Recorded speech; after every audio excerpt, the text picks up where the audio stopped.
بسم اللہ الرحمن الرحیم۔ السلام علیکم ناظرین، آج ایک بار پھر حضرت بلال حبشی رضی اللہ تعالیٰ عنہ کا واقعہ لے کر آیا ہوں، جو کہ حضور صلی اللہ علیہ وسلم کے سب سے وفادار صحابی ہیں۔ یقیناً آپ اس کے بارے میں جان کر اشکبار ہو جائیں گے، تو آئیے اس کے بارے میں جانتے ہیں۔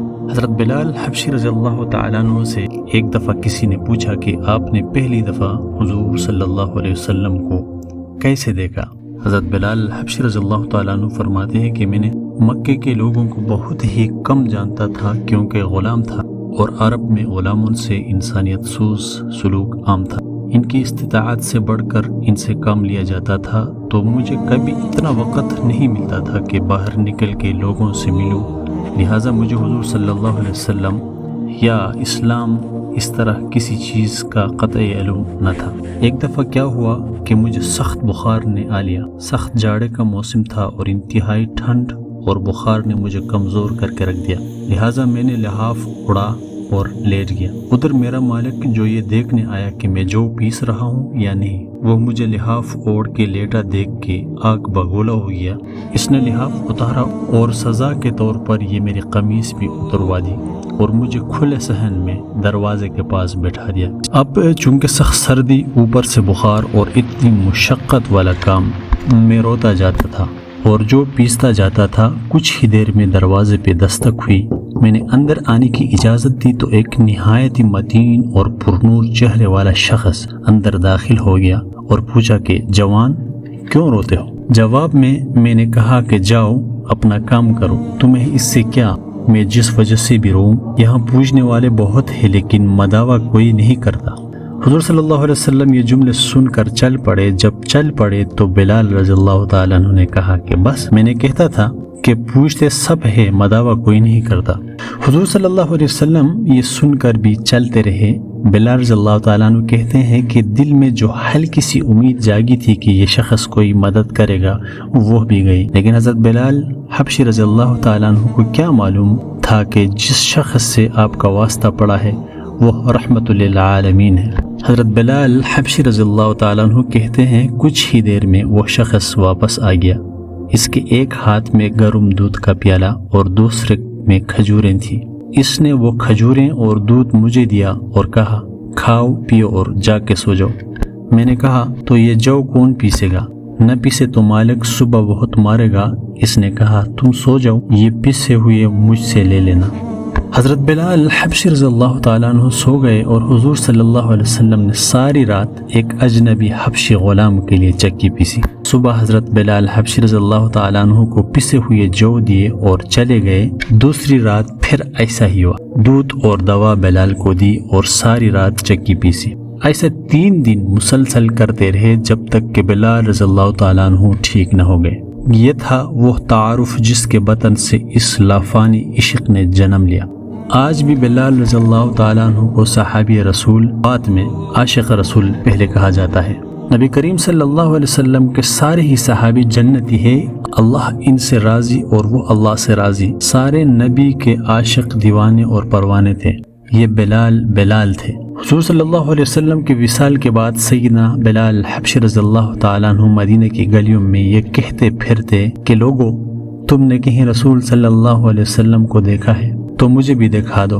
پھر کہنے لگے کہ اب مدینے میں میرا رہنا دشوار ہے اور شام کے شہر حلب میں چلے گئے۔ تقریباً 6 ماہ بعد آپ صلی اللہ علیہ وسلم کی خواب میں زیارت نصیب ہوئی تو آپ صلی اللہ علیہ وسلم فرما رہے تھے، اے بلال، یہ کیا بے وفائی ہے، تو نے ہمیں ملنا چھوڑ دیا، کیا ہماری ملاقات کا وقت نہیں آیا؟ خواب سے بیدار ہوتی ہے اور اونٹنی پر سوار ہو کر لبیک یا سیدی یا رسول اللہ صلی اللہ علیہ وسلم کہتے ہوئے مدینہ منورہ کی طرف روانہ ہو گئے۔ جب مدینہ منورہ میں داخل ہوئے تو سب سے پہلے مسجد نبوی پہنچ کر حضرت بلال رضی اللہ تعالیٰ عنہ کی نگاہوں نے عالم وارفتگی میں آپ صلی اللہ علیہ وسلم کو ڈھونڈنا شروع کیا۔ کبھی مسجد میں تلاش کرتے اور کبھی حجروں میں۔ جب کہیں نہ پایا تو آپ صلی اللہ علیہ وسلم کے قبر انور پر سر رکھ کر رونا شروع کر دیا اور عرض کیا، یا رسول اللہ صلی اللہ علیہ وسلم، آپ نے فرمایا تھا کہ آ کر مل جاؤ، غلام حلب سے بہر ملاقات حاضر ہوا ہے، یہ کہا اور بے ہوش ہو کر مزار پرانوار کے پاس گر پڑے۔ کافی دیر بعد ہوش آیا، اتنے میں سارے مدینے میں یہ خبر پھیل گئی کہ مؤذن رسول صلی اللہ علیہ وسلم حضرت بلال رضی اللہ تعالیٰ عنہ آ گئے ہیں۔ مدینہ طیبہ کے بوڑھے جوان، مرد، عورتیں اور بچے اکٹھے ہو کر عرض کرنے لگے کہ بلال ایک دفعہ وہ اذان سنا دو جو محبوب صلی اللہ علیہ وسلم کے زمانے میں سناتے تھے۔ آپ رضی اللہ تعالیٰ عنہ نے فرمایا میں معذرت خواہ ہوں، کیونکہ میں جب اذان پڑھتا تھا تو اشہد ان محمد رسول اللہ کہتے وقت آپ صلی اللہ علیہ وسلم کی زیارت سے مشرف ہوتا اور آپ صلی اللہ علیہ وسلم کی دیدار سے اپنی آنکھوں کو ٹھنڈک پہنچاتا تھا۔ اب یہ الفاظ ادا کرتے ہوئے کسے دیکھوں گا؟ بعض صحابہ رضی اللہ تعالیٰ عنہم نے مشورہ دیا کہ حسنین کریمین رضی اللہ تعالیٰ عنہما سے سفارش کروائی جائے، جب وہ حضرت بلال حبشی رضی اللہ تعالیٰ عنہ کو اذان کے لیے کہیں گے تو وہ انکار نہ کر سکیں گے۔ چنانچہ امام حسین رضی اللہ تعالیٰ عنہ نے حضرت بلال رضی اللہ تعالیٰ عنہ کا ہاتھ پکڑ کر فرمایا اے بلال، ہم آج آپ سے وہی اذان سننا چاہتے ہیں جو آپ ہمارے نانا جان اللہ کے رسول صلی اللہ علیہ وآلہ وسلم کو اس مسجد میں سناتے تھے۔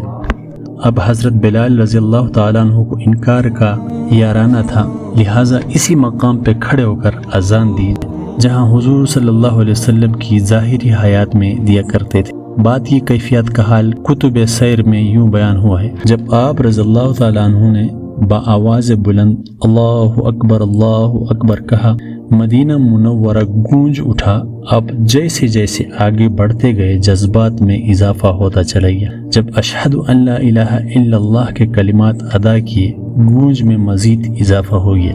جب اشہد ان محمد رسول اللہ کے کلمات پر پہنچے تو تمام لوگ حتیٰ کہ پردہ نشین خواتین بھی گھروں سے باہر نکل آئی۔ رقط و گریہ زاری کا عجیب منظر تھا۔ لوگوں نے کہا رسول صلی اللہ علیہ وسلم تشریف لے آئے ہیں۔ آپ صلی اللہ علیہ وسلم کے وصال کے بعد مدینہ منورہ میں اس دن سے زیادہ رونے والے مرد و زن نہیں دیکھے گئے۔ علامہ اقبال رحمۃ اللہ علیہ نے اذان حضرت بلال حبشی رضی اللہ تعالیٰ عنہ کو ترانہ عشق قرار دیتے ہوئے فرماتے ہیں اذان ازل سے تیرے عشق کا ترانہ بنی، نماز اس کے نظارے کا ایک بہانہ بنی، ادائے دید سراپا نیاز تھی تیری، کسی کو دیکھتے رہنا نماز تھی تیری۔ کروڑوں سلام سیدنا حضرت بلال حبشی رضی اللہ تعالیٰ عنہ پر۔ یہ بہت لمبا چوڑا اس کا قصہ ہے، میں مختصراً آپ لوگوں کے سامنے پیش کی، اور انشاءاللہ العزیز اس کا آئندہ پارٹ میں آپ لوگوں کے سامنے لے آؤں گا۔ تو ہمیں اجازت دیجیے، اللہ حافظ۔